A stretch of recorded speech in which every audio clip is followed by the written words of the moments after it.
1992. I forget how old I was, but my life was surrounded by the things most important to me.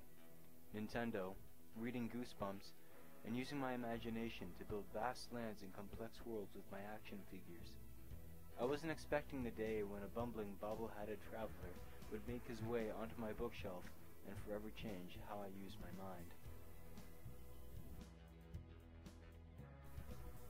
Where's Waldo was a series of picture books where you had to locate the title character amongst seemingly endless waves of chaos and visual puns. At first glance, Where's Waldo can seem overwhelming and an unenjoyable chore, but that's where the brilliant design of these books takes flight.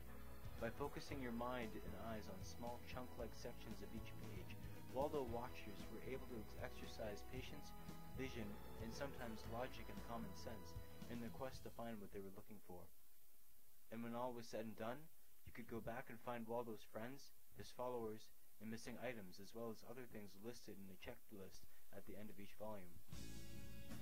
The interesting thing about the Waldo books was not that you had to find things, but that the illustrator of the books was trained in drawing crowd-heavy military scenes, and that each page was brimming with characters doing things that would affect others in an unbeknownst fashion, an almost satirical look on society. Like many who can relate, Where's Waldo was one of the many highlights of my childhood. But despite the international fan base, the Waldo print line in North America had ceased, or at least came to the edge of doing so, and Waldo finally became unfindable. It wasn't until last year, almost 8 years since the last Waldo book, that a new one had come into bookshelves, bringing forth nostalgic reprints.